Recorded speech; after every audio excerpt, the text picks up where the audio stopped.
My name is Daniel Carter, and when I turned 18, my parents threw me out of the house with a trash bag full of clothes and $63 in my pocket. No graduation party, no congratulations, no "we're proud of you," just a slammed front door. Even now, 15 years later, I can still hear my father's voice. If you want a future, build it yourself. The strange part wasn't that they kicked me out. The strange part was that they never treated my younger brother, Ryan, the same way. Ryan got everything. His first car at 16, a fully funded college account, a brand new apartment after graduation. Whenever he made a mistake, my parents called it a learning experience. Whenever I made a mistake, it became proof that I would never succeed. I spent most of my childhood trying to earn their approval. Straight A's, sports, part-time jobs, volunteer work. Nothing worked. Ryan barely graduated high school. My parents called him gifted. I graduated near the top of my class. My parents called me lucky. By 18, I stopped trying. The night they threw me out started with something unbelievably stupid. Dinner. Ryan had crashed Dad's truck again. The repair bill was over $6,000. Dad laughed it off. Everybody makes mistakes. Then he looked at me. What about you, Daniel? Have you figured out what you're doing after graduation? I explained that I planned to attend community college while working full-time. University wasn't financially possible, not without help. Dad smirked. So basically, no plan. Mom nodded in agreement. Ryan has ambition. I almost laughed. Ryan had never worked a single day in his life, but arguing never changed anything. I stood up and carried my plate to the sink. That's when Dad said it. If you're old enough to make your own decisions, you're old enough to support yourself. The next morning, he proved he meant it. Every possession I owned was stuffed into a black trash bag. Mom wouldn't even look at me. Ryan stood on the porch, smiling. That night, I slept in my car, a 20-year-old Honda Accord with nearly 200,000 miles. The driver's seat barely reclined. The interior smelled like old coffee and engine oil. But it was mine.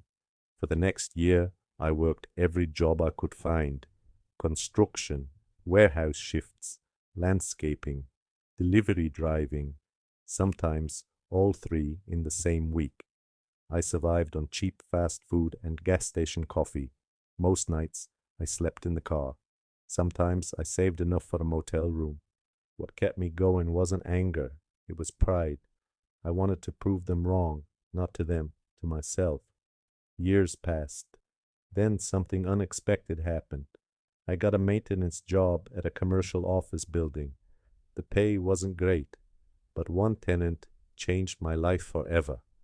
A small technology company occupied the third floor. The owner was a man named Michael Reynolds. Most people ignored maintenance workers. Michael didn't. Every morning he greeted me by name. One afternoon he found me studying accounting during my lunch break. You taking classes? I nodded. Night school. He smiled. Good. That simple conversation changed everything, because a few months later he offered me an entry-level position at his company. The salary wasn't life-changing, but it was more money than I had ever earned. I accepted immediately. For the first time in my life, somebody believed in me, and I wasn't going to waste that opportunity. Over the next decade, I worked harder than anyone else in the company. Early mornings, late nights, weekends, holidays. I learned everything I could: finance, operations, sales, management. Every skill became another step forward. Eventually, I became one of Michael's most trusted executives. Then one day, Michael announced his retirement. By that point, the company had grown into a regional powerhouse worth hundreds of millions of dollars. Everyone assumed an outside buyer would take over. Instead, Michael shocked the entire company. He sold majority ownership to the executive team, including me. For the first time in my life, I became wealthy, very wealthy. The funny thing about success is that it attracts people who never cared about you before. And 3 months after the deal closed, my phone rang. The caller ID read, Mom, the same mother who hadn't called in more than a decade, the same mother who watched me get thrown out, the same mother who never once asked if I was okay.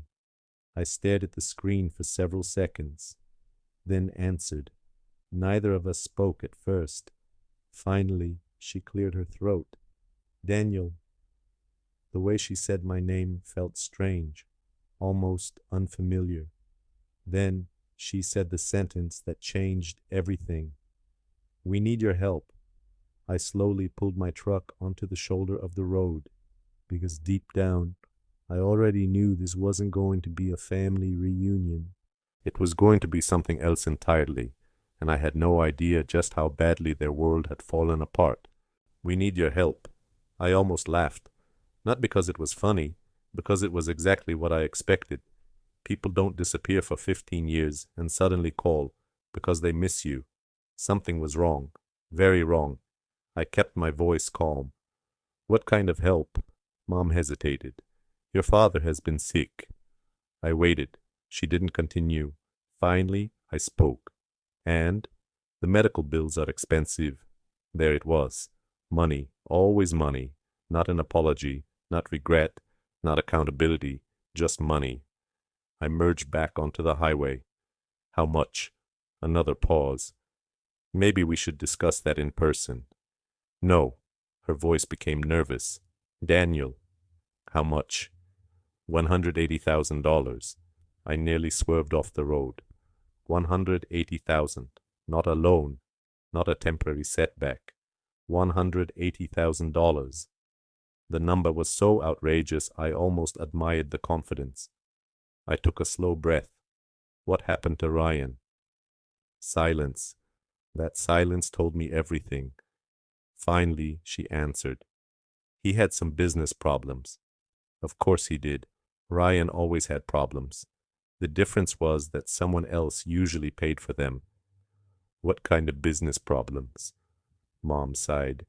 He invested in restaurants. Plural. Never a good sign. How many? 3.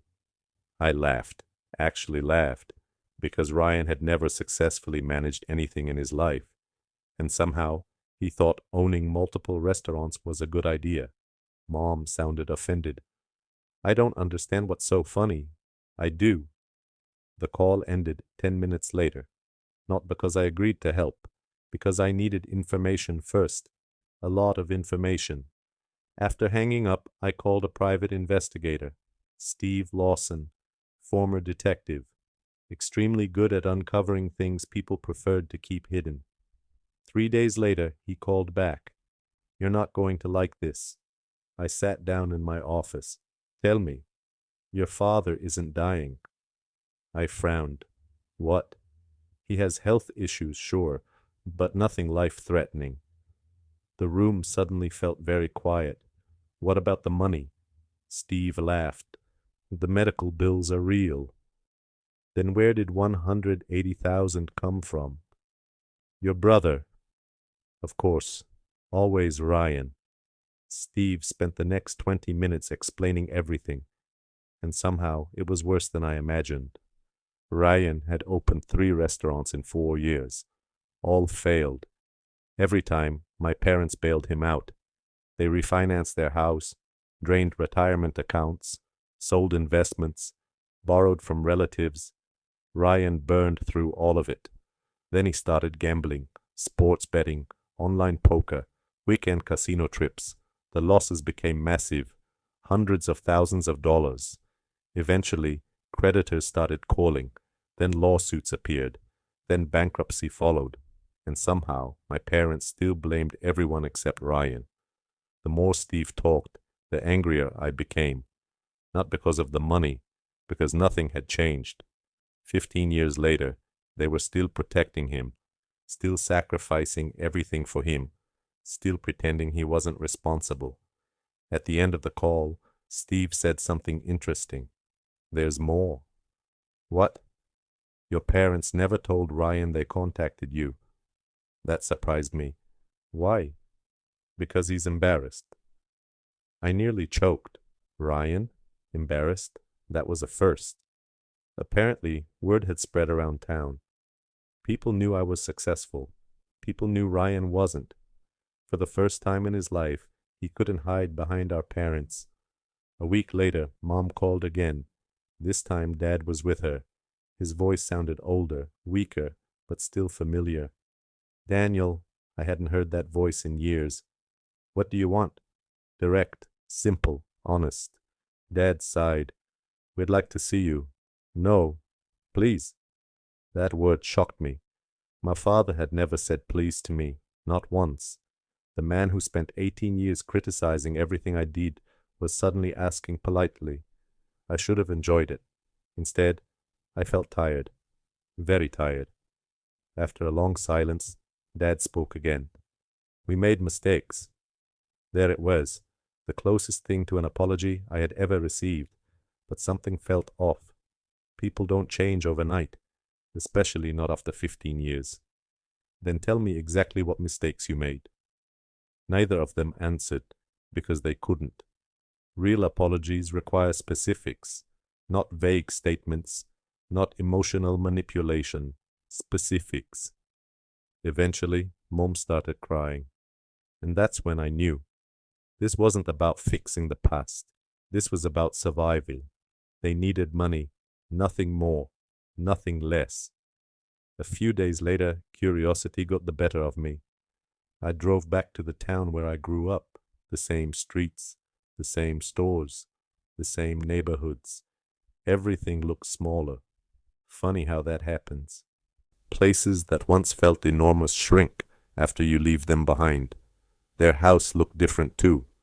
The lawn was dead, paint peeled from the siding. Several windows needed repairs. The entire place looked exhausted, just like the people living inside. Mom opened the front door.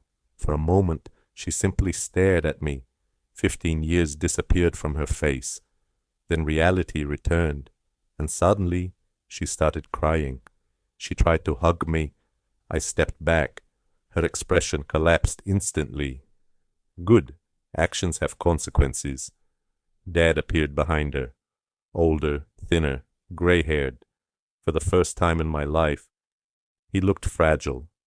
We sat around the kitchen table in silence. The same table where I was told I wasn't good enough. The same table where Ryan was praised for doing absolutely nothing. Nobody knew what to say. Finally, Dad spoke. We're losing the house. I wasn't surprised. What happened? Mom started explaining, but every version of the story avoided Ryan's responsibility. The economy, bad luck, investments, circumstances, everything except Ryan. Eventually, I interrupted. Stop. The room fell silent. I looked directly at both of them. How much money have you given Ryan over the years? Neither answered. I asked again. Dad finally whispered, probably around $2 million. I almost laughed. $2 million. Gone. Just gone. The same people who couldn't help me pay for community college somehow found $2 million to rescue Ryan from his mistakes. The irony was almost beautiful. Then Dad looked directly into my eyes and asked the question I knew was coming. Will you help us? The room became silent. Outside, wind rattled the kitchen window. Mom looked terrified. Dad looked desperate. And for the first time in 15 years, the people who once held all the power were waiting for my answer. To be continued. Will you help us? For several seconds, nobody moved. Nobody spoke. The clock on the kitchen wall ticked loudly in the silence. I looked at my parents, the same two people who spent most of my life reminding me that I wasn't important. Now they looked terrified, not of me, of losing everything. And somehow that made it worse, because even now After 15 years, I still couldn't tell whether they missed me or my bank account. I leaned back in my chair. What exactly are we talking about? Dad swallowed hard. The mortgage is 6 months behind. How much? 78,000. I nodded. And the rest? Mom looked down. The credit cards. How much? 42,000. I wasn't surprised. What else? Neither of them answered. That answer told me everything. There was more. A lot more. I stood up. If we're going to have this conversation, I want the truth. Dad rubbed his face. For the first time in my life, he looked defeated.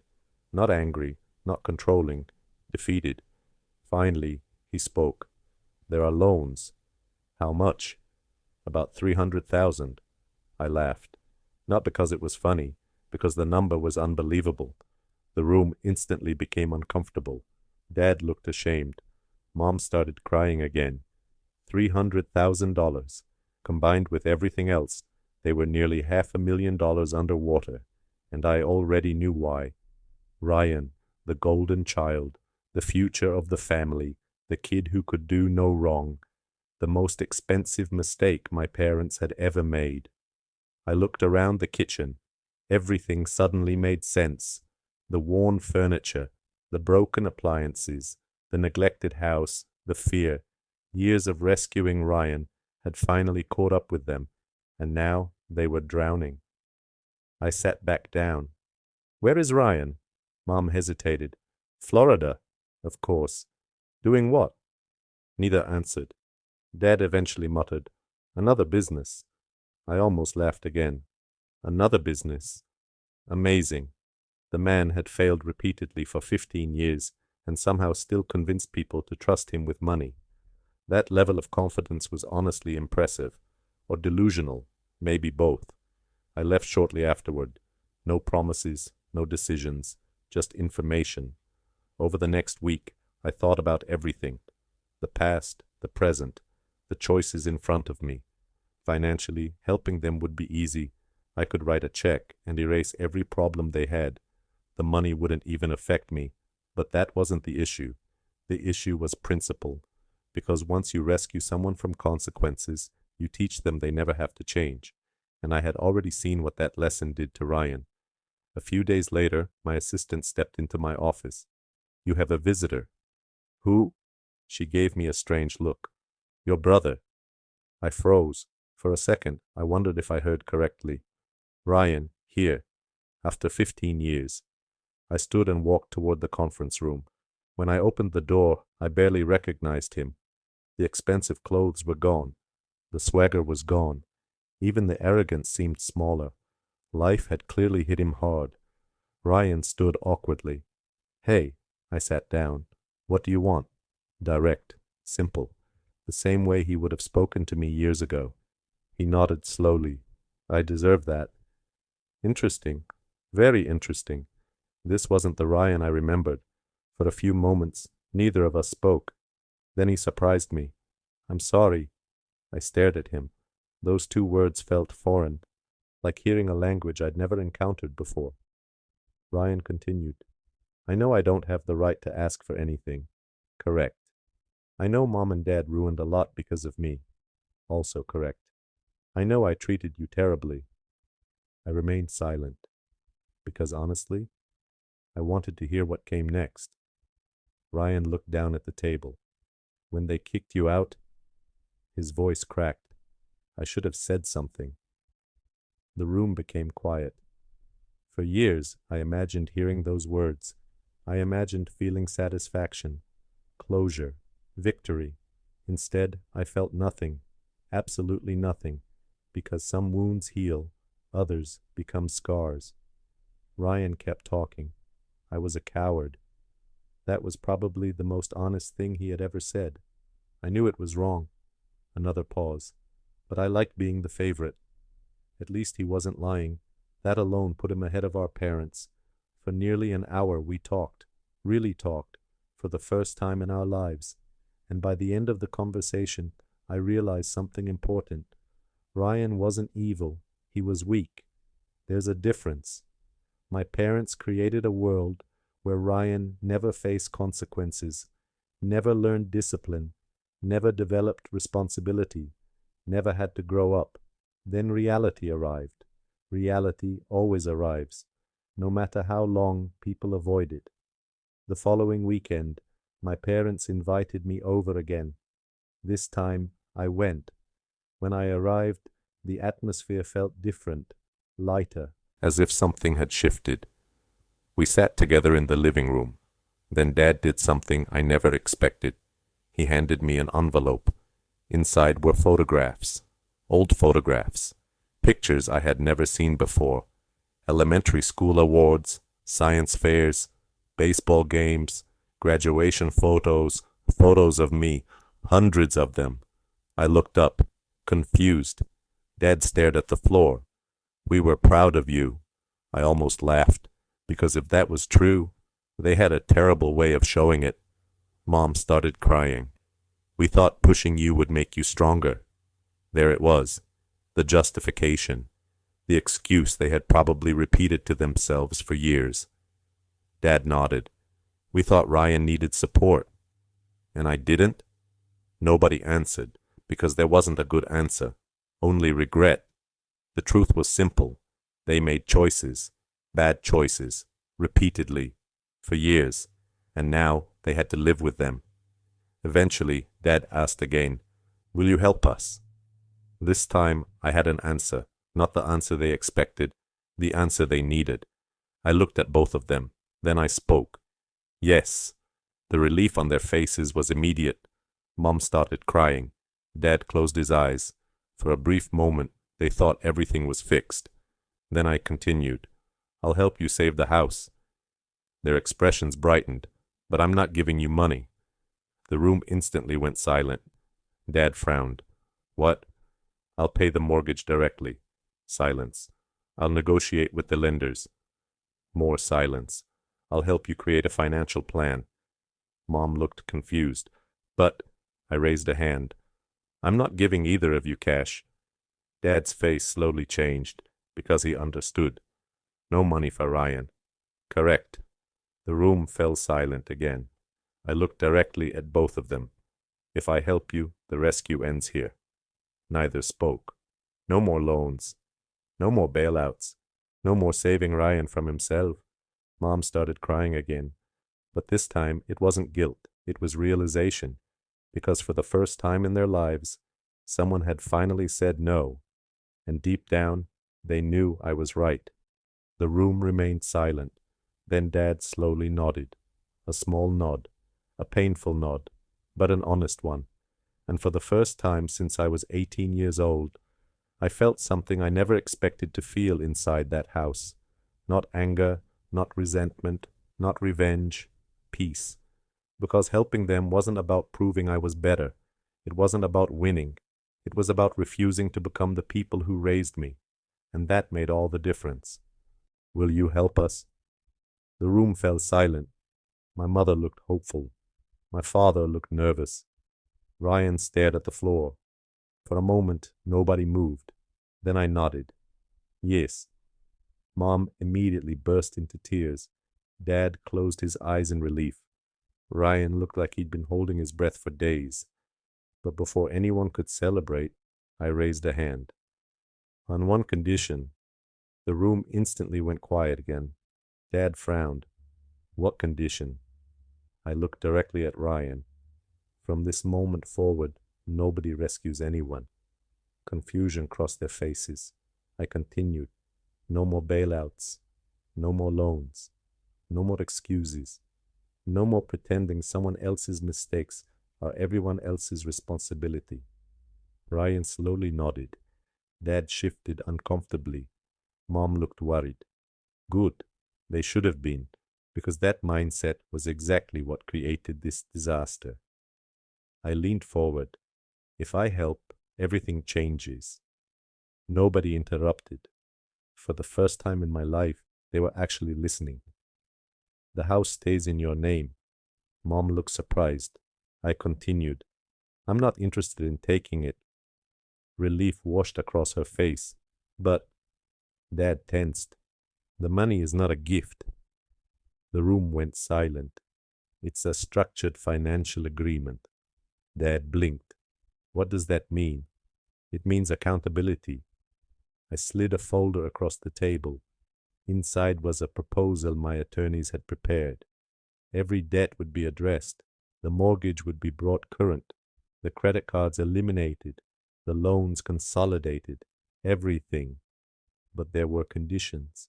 Real conditions. The kind my family had spent decades avoiding. Dad adjusted his glasses and began reading. The color slowly drained from his face. Mom looked shocked. Ryan looked terrified, because for the first time in their lives, someone was holding them accountable. No new debt, no financial support for Ryan, mandatory financial planning, quarterly reviews, asset protection requirements, strict budgeting, everything. Dad looked up. This is strict. I nodded. That's why it works. Nobody argued, because deep down they knew. The old system had failed, spectacularly, for 15 years, maybe longer. A week later, the paperwork was signed. Every debt was addressed. Every account stabilized. The foreclosure process stopped. The lawsuits disappeared. The financial crisis ended. But the most surprising thing happened afterward.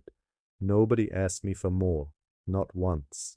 Months passed, then a year. Slowly, things began to change. Dad started working part-time again, not because he had to, because he needed purpose. Mom began volunteering with local charities. For the first time in years, her life wasn't centered around cleaning up Ryan's mistakes. And Ryan changed the most. At first I didn't believe it. Honestly, I expected another disaster, another failed business, another excuse, another emergency. Instead, he got a job, a normal job. No investors, no grand plans, no shortcuts, just work for the first time in his life. It wasn't glamorous, it wasn't exciting, but it was real. One afternoon, he called me. I got promoted. I smiled. Congratulations. The silence afterward felt strange. Then Ryan laughed. You know what's funny? What? This is the first thing I've ever earned. For a moment, neither of us spoke, because we both knew he was right. Everything before that had been handed to him, not earned, given. And there's a huge difference. 2 years later, I returned to my hometown for Thanksgiving. The first family Thanksgiving I'd attended in nearly 20 years. The drive felt surreal. So much had changed. Yet somehow everything looked familiar. When I walked through the front door, Mom hugged me. This time, I didn't step away. Dad shook my hand, then pulled me into a hug. Awkward, brief, but real. The old version of him never would have done that. Dinner felt different too. Nobody talked about money. Nobody compared children. Nobody made excuses. For the first time in my life, it actually felt like a family. After dinner, Dad asked if I wanted to sit outside. We carried 2 chairs onto the porch, the same porch where I had stood 15 years earlier, holding a trash bag full of clothes. For several minutes, we watched the sunset in silence. Then Dad finally spoke. I was wrong. Simple, direct, no excuses, no qualifications, no explanations, just honesty. I stared across the neighborhood. I know. He laughed quietly, then nodded. Fair enough. Another long silence passed. Then he looked at me. The day we kicked you out, his voice cracked, is the biggest regret of my life. For years I imagined hearing those words. I imagined feeling vindicated, victorious, satisfied. Instead, I felt something unexpected. Peace. Because I no longer needed them. I no longer needed their approval, their validation, their acceptance. I had built my life without it, and somehow that made forgiveness easier, not because they deserved it, because I deserved freedom. Eventually, I stood up. The sun was disappearing below the horizon. the same way it had 15 years earlier. Only now everything felt different. As I walked toward my truck, Dad stopped me. "Daniel," I turned. He smiled, a genuine smile, the kind I had spent years trying to earn. "I'm proud of you." For a second, neither of us moved. Then I smiled back. "Thanks."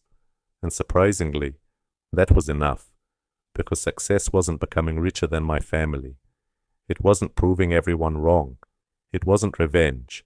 Success was building a life so strong that the people who once rejected you could no longer define your worth.